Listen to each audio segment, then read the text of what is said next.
Mesdames et messieurs, aujourd'hui c'est un grand jour. Vous le savez, je suis fan de nouvelles technologies comme le nom de la chaîne l'indique et là il vient de se passer quelque chose de dingue.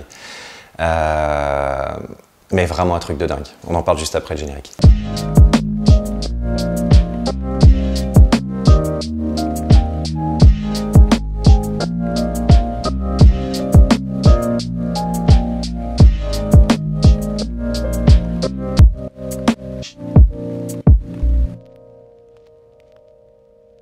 Bonjour à tous et bienvenue sur Fan de Nouvelles Technologies. Je vous le disais juste avant, il s'est passé un truc de dingue. Vous le savez, moi je suis un fan de nouvelles technologies, j'avais tendance à changer de téléphone très rapidement. Et puis je me suis rendu compte, presque un peu comme tout le monde, que au final les modifications d'une année sur l'autre étaient très faibles. Et je voyais plus trop l'intérêt de lâcher plus de 1000 € pour à peu près la même chose en un petit peu plus puissant à base de amazing. Donc j'ai décidé de changer de technologie quand ça valait vraiment le coup et quand il y avait vraiment quelque chose de nouveau sur le marché. Et là, croyez-moi, c'est le cas. J'ai été un Apple fan pendant des années avec le premier iPhone, avec les suivants. C'était vraiment nouveau, c'était un truc de dingue. Je les ai suivis pendant des années. Et puis Samsung est arrivé et a commencé à proposer des nouveautés, des choses qui n'existaient pas, comme le Z Fold. Et je suis parti sur du Fold, donc du téléphone pliant. C'était nouveau, c'était beau, et franchement, j'aurais du mal aujourd'hui à revenir sur un téléphone classique, parce qu'une fois qu'on s'est habitué à ce confort de téléphone tablette, c'est très difficile de revenir en arrière. Je vais vous présenter aujourd'hui un téléphone qui, à mon sens, enterre Apple et Samsung. Je parle du OnePlus Open. On va le déballer ensemble immédiatement, tout de suite, là.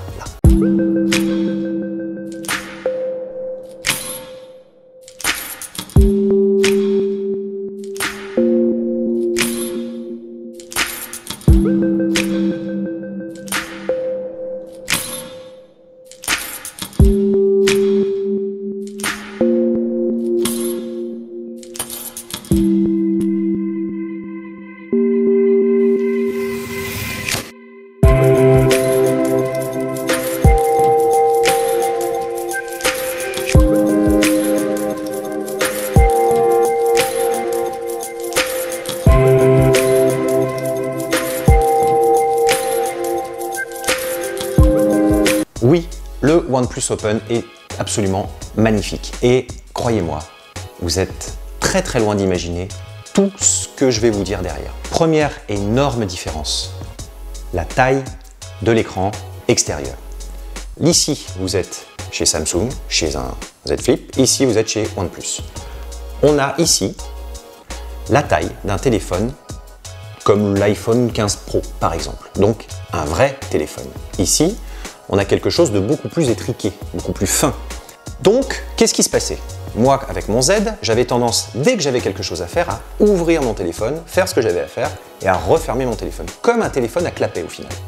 Et finalement, je me servais de mon écran extérieur uniquement pour voir les notifications, pour regarder l'heure, mais sans plus. Et bien là, en fait, c'est tout l'inverse. C'est-à-dire que maintenant, je me sers de ce téléphone comme un téléphone classique et de temps en temps, quand je suis chez moi, quand je suis dans mon lit ou autre, je l'ouvre et je passe en mode tablette.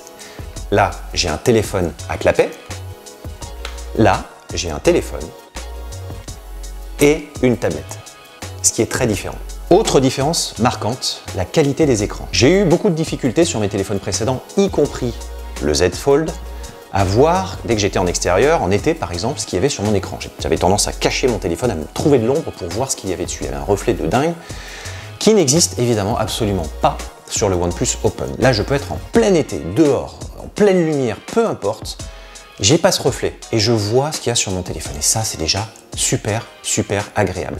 L'écran est clair, précis, on voit tout très clairement, les écrans sont magnifiques, aussi bien à l'intérieur qu'à l'extérieur.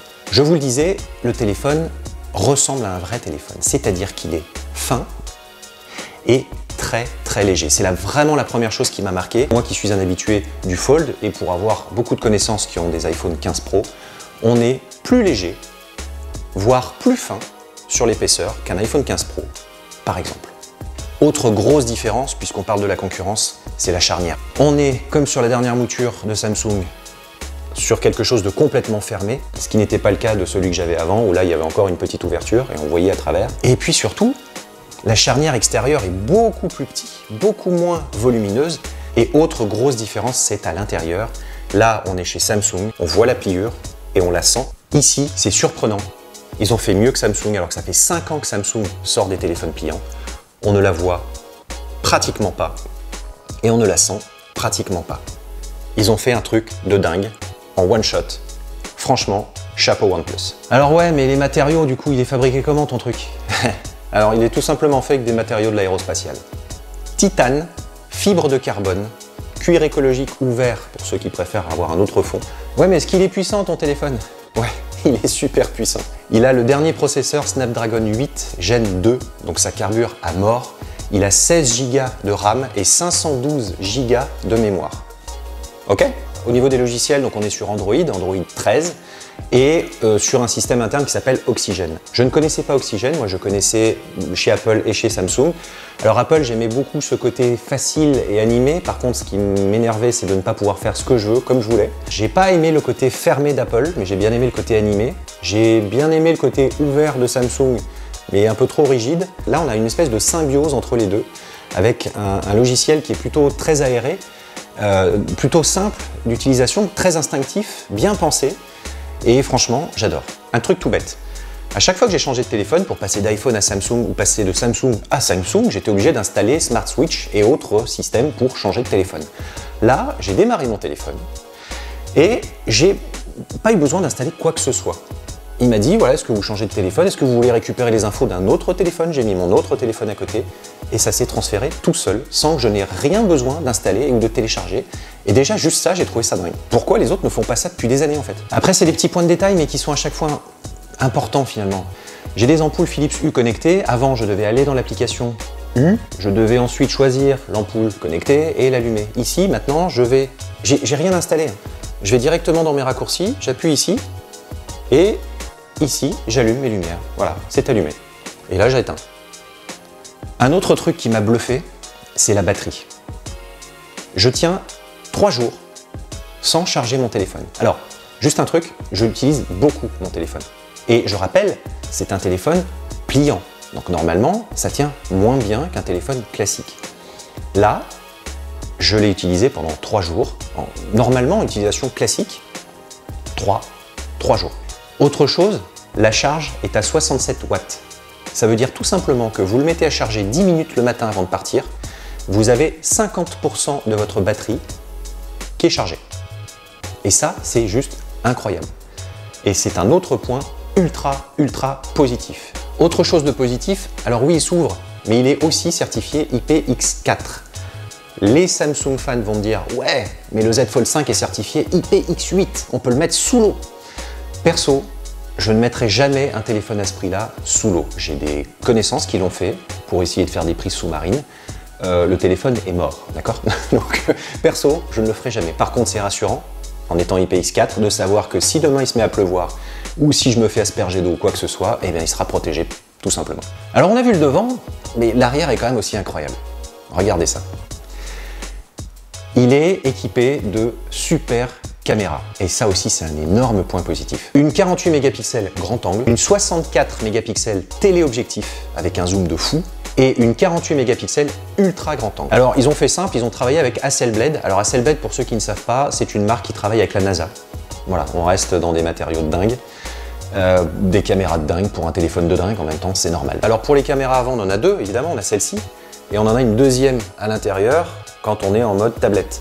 Alors, il y en a une de 20 mégapixels et une de 32 mégapixels. Donc là, on a des vraies caméras en HDR en plus. Donc, on a vraiment quelque chose de qualité, pas une pseudo-caméra. Pour la vidéo, là, on est carrément sur de la 4K Dolby Vision HDR. Donc, on a des qualités de vidéo de fou également. Double SIM, 3 haut-parleurs. Donc, on a une qualité de son de fou. La plupart du temps, on a 2 haut-parleurs sur les téléphones et on en a 3. Donc, on a du Dolby Atmos avec un système qui est vraiment enveloppant, avec une très bonne qualité de grave et un son global qui est franchement recommandable. Alors ouais, mais du coup, ça coûte combien ton truc? C'est ça qui est incroyable. C'est-à-dire que vous avez un produit qui, globalement, à tout point de vue, est mieux et meilleur que la concurrence, mais qui se permet en plus d'être moins cher. La différence, c'est quoi? C'est qu'on a des grosses écuries comme Samsung et iPhone qui envoient des milliards et des milliards pour faire du marketing. On a un PDG d'Apple qui se met en valeur, qui se met sur scène carrément pour présenter ses produits à base d'amazing.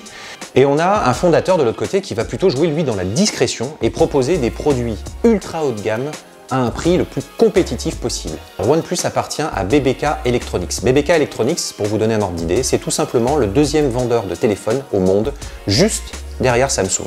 Voilà, tout simplement. Et sous BBK Industries, on retrouve Oppo, Vivo, Realme, OnePlus, etc., etc., etc. Je vous fais un résumé.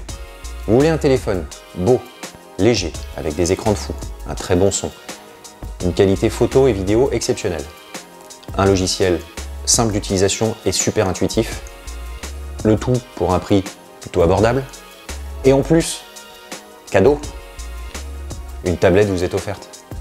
Vous attendez quoi là? Donc on est aux alentours effectivement des 1800 €, mais deux choses. Regardez le prix du Z Fold 5, il est plus élevé pour des spécifications plus basses que celui-ci. Deuxième chose, regardez ce que coûte un téléphone iPhone 15 Pro et une mini tablette de chez Apple. Faites le total du prix et regardez ce que ça coûte par rapport à ça. Donc au clair, oui, c'est cher, ça reste même très cher, mais ça reste énormément moins cher au vu de tout ce que je vous ai dit et de tout ce que cela comprend. Donc pour moi, c'est véritablement non seulement le téléphone de l'année 2023, mais ça va être mon téléphone pour des années. Je vous le recommande plus que chaudement, vous l'avez bien compris, je n'ai aucun partenariat avec cette marque.